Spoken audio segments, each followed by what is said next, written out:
Bucha for your bellies.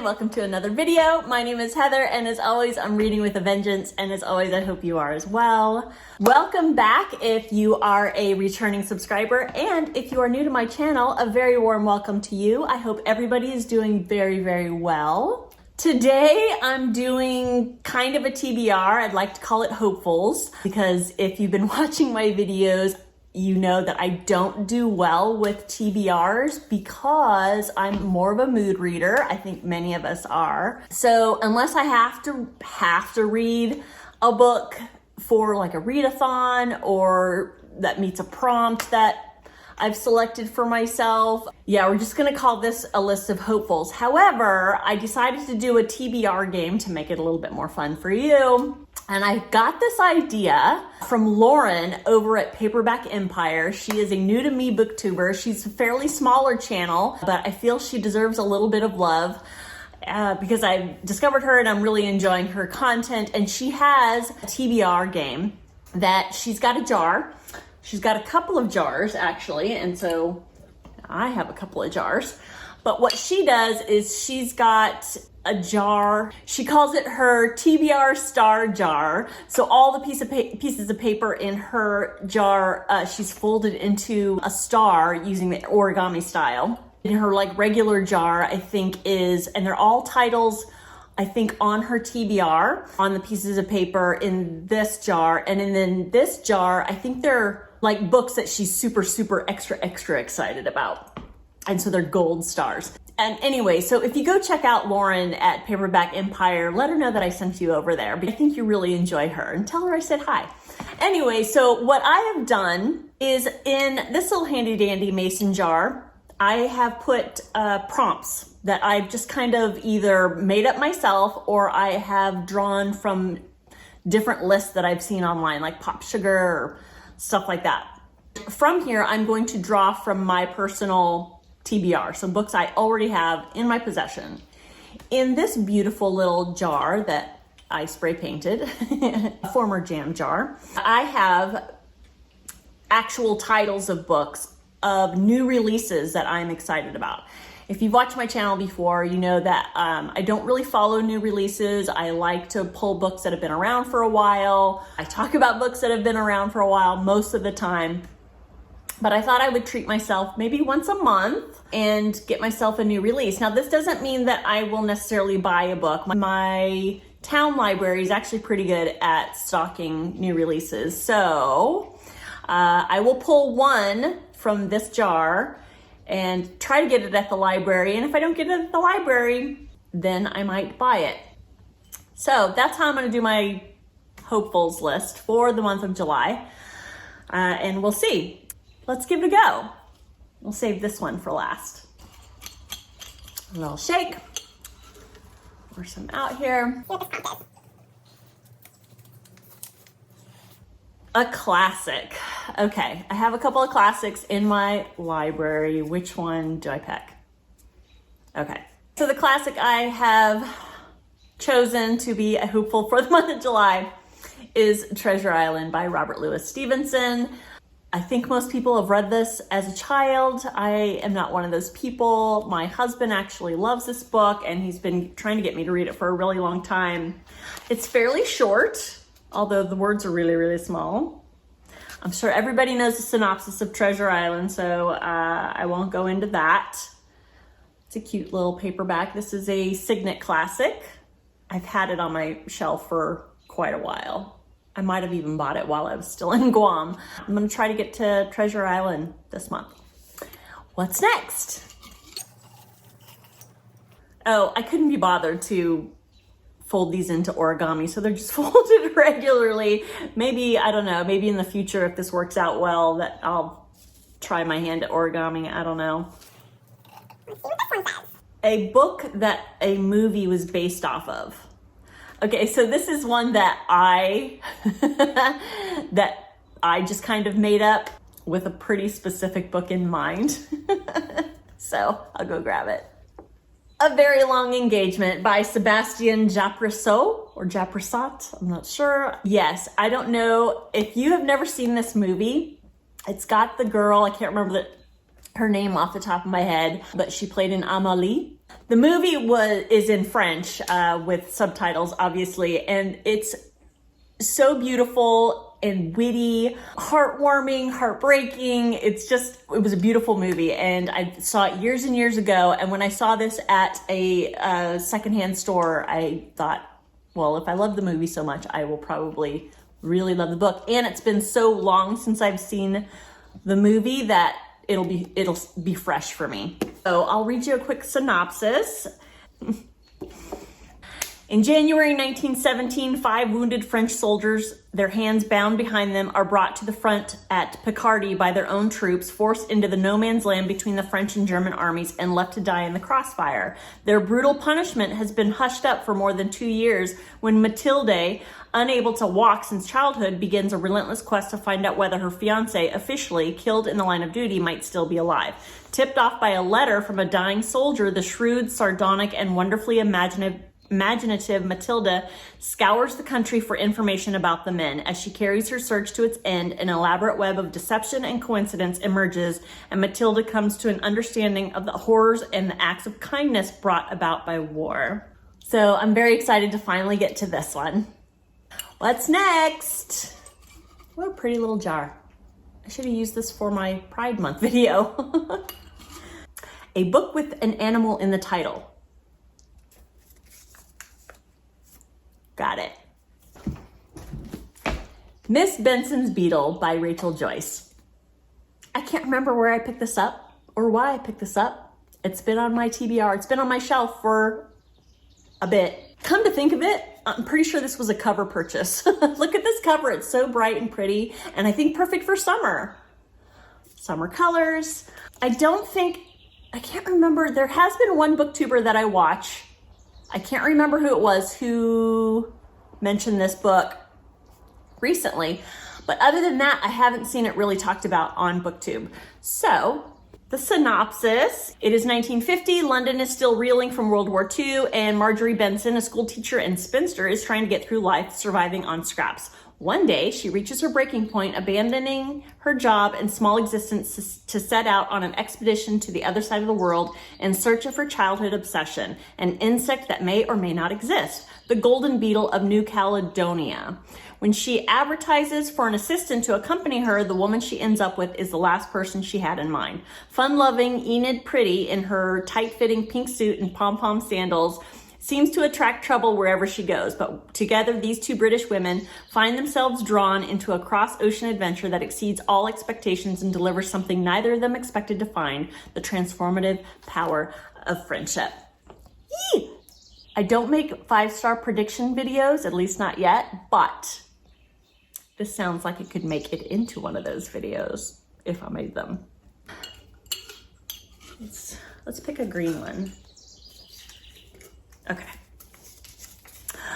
A new to you author, non-American. Okay. I have the perfect one for this one. I have The Devotion of Suspect X by Keigo Higashino, who is a Japanese author. He is definitely a new to me author. I remember I picked this book up when I was doing the independent bookstore day, not this past year though, but last year. And I just kind of randomly drew it off the shelf, but I was super excited that I did for a bunch of reasons. When I looked it up, I discovered it was a first in a series. I'm not sure how many are in the series, but I'm really hoping I love it. It's a beautiful, beautiful cover. Quick synopsis. A mother's determination to protect her daughter drives her to a brutal act. A man's unspoken devotion inspires him to cover up her crime. A detective's drive for justice leads him into the ultimate battle of wits. With one surprising twist after another, leading to a stunning final turn, the devotion of Suspect X will linger in the reader's mind long after the last page is turned. Sounds amazing. Okay. If the frame has changed a little bit, it's because I realized that I had an errand to run at the time that I was filming and I forgot that I had to run it. And so I had to interrupt filming to go do it. Not only is probably the position is changed, but while I was out, I returned some library books. So a little bit of an interruption there. Thank goodness that I record with my iPhone because, you know, the little reminder slid across the screen saying, hey, bitch, you're supposed to be somewhere else right now. Thank goodness for that, but a little bit of a change here. Sorry about if it's abrupt. Who knows what it'll look like when I edit it. What I will probably edit out is me going, what? Why I would edit that out and not that, who knows? Where were we? Oh, and I have a new drink because finished, of course, that drink. And now I'm having one of those yummy, what is that called? It's the Sparkling Frost by Polar. I don't get these very often. I do it more to kind of treat myself because of the plastic bottles and what. I don't do it very often, but when I do, they're delicious. This one is kiwi strawberry and it's really good. So back to our regularly scheduled programming. Where were we? Okay, I have one more to pick from this jar.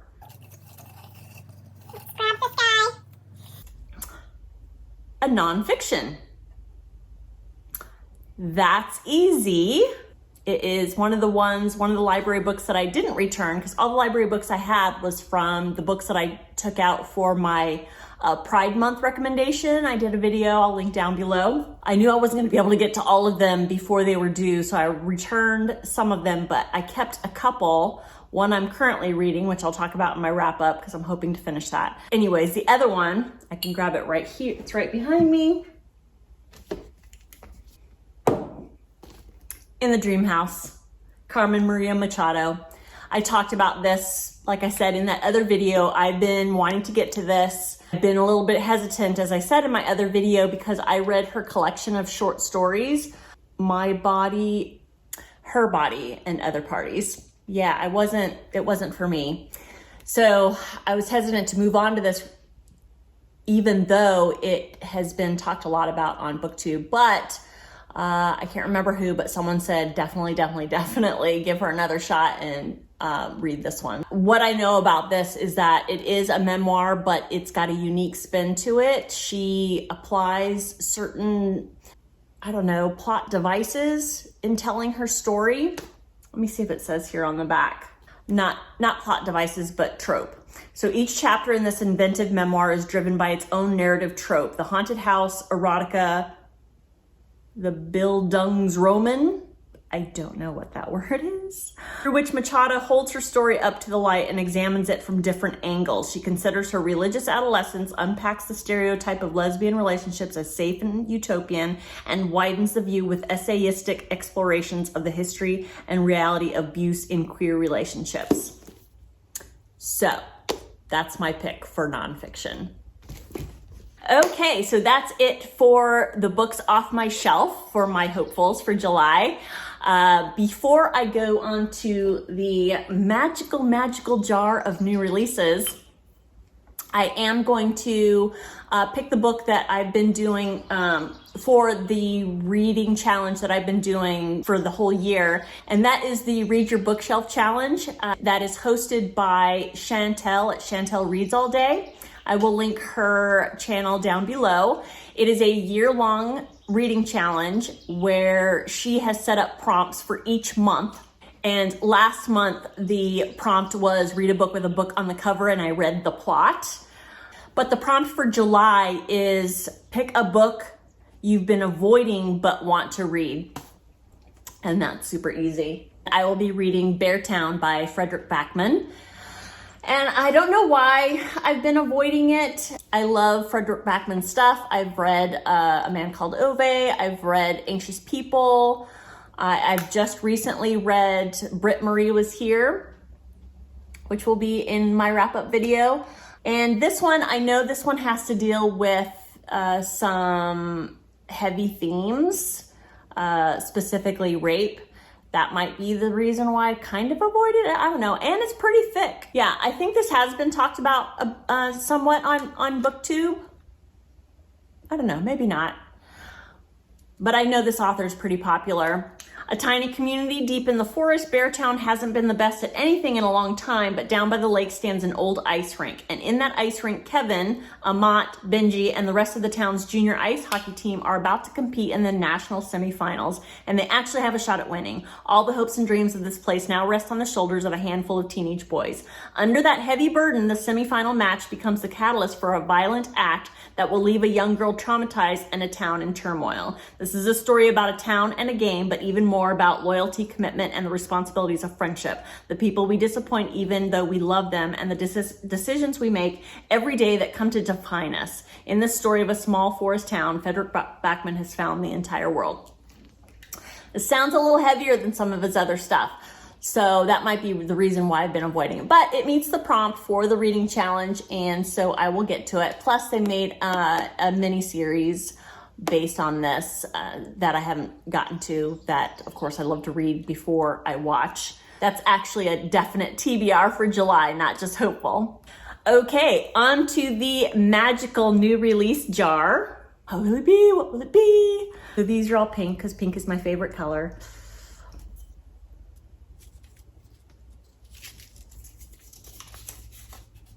Tomorrow and Tomorrow and Tomorrow by Gabrielle Zevin.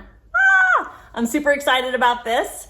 So as luck would have it, I actually have an advanced review copy from NetGalley, I believe from NetGalley, on my Kindle, but it comes out July 5th. If by the time I'm ready to read it and it's at my library, I might pick it up. I have read one other book by Gabrielle Zevin, and it's The Storied Life of A.J. Fikry, and I absolutely loved it. It's so good. Takes place in a bookstore. There's a bookshop owner who is the main character, and if you haven't read that yet, oh my gosh, I highly recommend it. It's so good. So anyways, I'm super excited about this one. Let me read a quick synopsis if you haven't heard of it. On a bitter cold day in the December of his junior year at Harvard, Sam Mazur exits a subway car and sees, amid the hordes of people waiting on the platform, Sadie Green. He calls her name. For a moment, she pretends she hasn't heard him, but then she turns and a game begins, a legendary collaboration that will launch them to stardom. These friends, intimates since childhood, borrow money, beg favors, and before even graduating college, they have created their first blockbuster, Ichigo. Overnight, the world is theirs. Not even 25 years old, Sam and Sadie are brilliant, successful, and rich, but these qualities won't protect them from their own creative ambitions or the betrayals of their hearts. So it's listed in Goodreads as contemporary fiction. The third one down says romance, which, as you know, I'm not huge into romance. I don't mind a literary fiction with a romance in it, but not specifically romance novels. We'll see how that goes. Like I said, I love the author, so I have been excited to read this, obviously, because it's in my little magic new release jar. We'll see how that goes. So that is it. That is my list of hopefuls for July. I hope I can get to all of them. No promises, but I will do my best. Have you read any of these books? I would love to hear your thoughts on them down in the doodly-doo, or you can just say hi. Thank you so very much for watching. I'm so happy to have you here, and I will see you next time. Bye-bye.